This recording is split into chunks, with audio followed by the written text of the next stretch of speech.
Everyone, welcome back for more Charlie and the Chocolate Factory. Sorry, I'm not in front of my chalkboard, but my daughters built a fort there yesterday, and they don't want me to clean it up just yet. Chapter 2, Willy Wonka's Factory.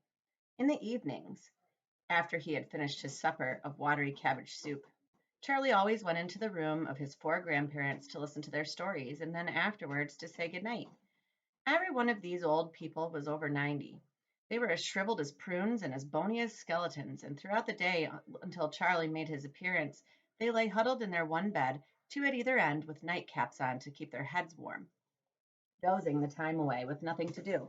But as soon as they heard the door opening and heard Charlie's voice saying, "Good evening, Grandpa Joe. Good evening, Grandma Josephina, Grandpa George, and Grandma Georgina," then all four of them would suddenly sit up, and their old wrinkled faces would light up with some smiles of pleasure, and the evening would begin. For they loved this little boy. He was the only bright thing in their lives, and his evening visits were something that they looked forward to all day long. Often Charlie's mother and father would come in as well and stand by the door listening to the stories that the old people told, and thus for perhaps half of an hour every night this room would become a happy place, and the whole family would forget that it was hungry and poor. One evening, when Charlie went in to see his grandparents, he said to them, "Is it really true that Wonka's chocolate factory is the biggest in the world?" "True!" cried all four of them at once. "Of course it's true. Good heavens, didn't you know that? It's about 50 times as big as any other." "And is Mr. Willy Wonka really the cleverest chocolate maker in the world?" "My dear boy," said Grandpa Joe, raising himself up a little higher on his pillow, "Mr. Willy Wonka is the most amazing and most fantastic, the most extraordinary chocolate maker in the world has ever seen. I thought everybody knew that." "I knew he was famous, Grandpa Joe, and I knew he was very clever." "Clever!" cried the old man. "He's more than that. He's a magician with chocolate. He can make anything he wants. Isn't that a fact, my dears?" The other three old people nodded their heads slowly up and down and said, "Absolutely true, just as true as can be." And Grandpa Joe said, "You mean to say I've never told you about Mr. Willy Wonka and his factory?" "Never," answered little Charlie. "Good heavens above! I don't know what's the matter with me." "Will you tell me now, Grandpa Joe, please?" "I certainly will. Sit down beside me on the bed, my dear, and listen carefully." Grandpa Joe was the oldest of the four grandparents. He was 96 and a half, and that is just about as old as anybody can be. Like all extremely old people, he was delicate and weak, and throughout the day he spoke very little. But in the evenings, when Charlie, his beloved grandson, was in the room, he seemed to, in some marvelous way, to grow quite young again. All his tiredness fell away from him, and he became as eager and excited as a young boy. "Oh, what a man he is, this Mr. Willy Wonka!" cried Grandpa Joe. "Did you know, for example, that he has himself invented more than 200 new kinds of candy bars, each with a different center, each far sweeter and creamier and more delicious than anything the other chocolate factories can make?" "Perfectly true," cried Grandma Josephine. "And he sends them all to all four corners of the earth. Isn't that so, Grandpa Joe?" "It is, my dear, it is, and to all the kings and presidents of the world as well. But it isn't only candy bars that he makes. Oh, dear me, no. He has some really fantastic inventions up his sleeve. Mr. Willy Wonka has. Did you know that he's invented a way of making chocolate ice cream so it stays cold for hours and hours without being in the icebox? You can even leave it lying in the sun all morning on a hot day and it won't go runny." "But that's impossible," said little Charlie, staring at his grandfather. "Of course it's impossible," cried Grandpa Joe. "It's completely absurd, but Mr. Willy Wonka has done it." "Quite right," the others agreed, nodding their heads. "Mr. Wonka has done it." And then again, Grandpa Joe went on, speaking very slowly so that Charlie wouldn't miss a word. "Mr. Willy Wonka can make marshmallows that taste of violets and rich caramels that change color every 10 seconds as you suck them, and little feathery sweets that melt away deliciously the moment you put them between your lips. He can make chewing gum that never loses its taste, and candy balloons that you can blow up to enormous sizes before you pop them with a pin and gobble them up. And by a most secret method, he can make lovely bluebirds' eggs with black spots on them, and when you put one of those in your mouth, it gradually gets smaller and smaller until suddenly there's nothing left except a tiny little pink sugary baby bird sitting on the tip of your tongue.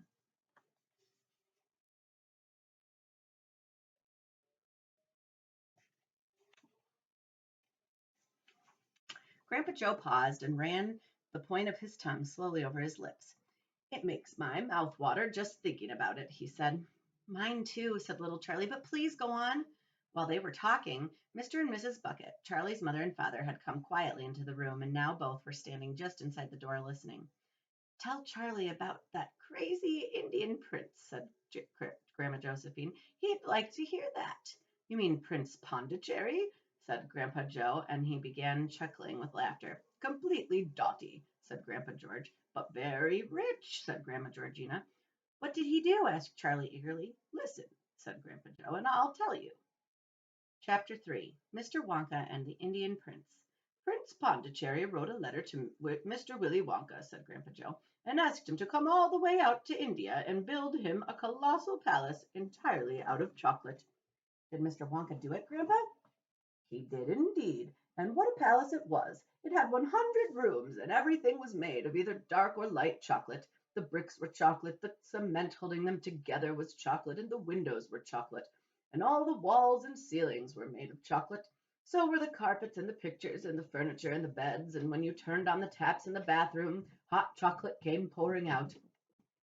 When it was all finished, Mr. Wonka said to Prince Pondicherry, I warn you, though, it won't last very long, so you'd better start eating it right away. Nonsense, shouted the prince.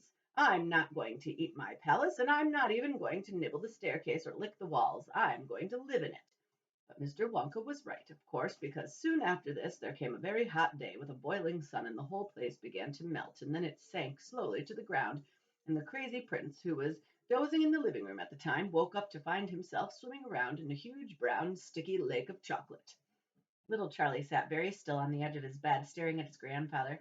Charlie's face was bright and his eyes were stretched so wide you could see the whites all around. Is it all really true? He asked, or are you pulling my leg? It's true, cried all four of the old people at once. Of course it's true. Ask anyone you like. And I'll tell you something else that's true, said Grandpa Joe, and now he leaned closer to Charlie and lowered his voice to a soft, secret whisper. Nobody ever comes out. Out of where? Asked Charlie. And nobody ever goes in. In where? Cried Charlie. Wonka's factory, of course. Grandpa, what do you mean? I mean workers, Charlie. Workers? All factories, said Grandpa Joe, have workers streaming in and out of the gates in the morning and evenings, except Wonka's. Have you ever seen a single person going into that place or coming out? Little Charlie looked slowly around at each of the four old faces, one after the other, and they all looked back at him. They were friendly, smiling faces, but they were also quite serious. There was no sign of joking or leg pulling on any of them. Well, have you? Asked Grandpa Joe. I really don't know, Grandpa, Charlie stammered. Whenever I walk past the factory, the gates seem to be closed. Exactly, said Grandpa Joe. But there must be people working there. Not people, Charlie. Not ordinary people, anyway. Then who? Cried Charlie. Aha! That's it, you see. That's another of Mr. Willy Wonka's cleverness. Charlie, dear, Mrs. Bucket called out from where she was standing by the door. It's time for bed. That's enough for tonight. But, Mother, I must hear. Tomorrow, my darling. That's right, said Grandpa Joe. I'll tell you the rest of it tomorrow evening. And I'll continue on with the rest tomorrow as well.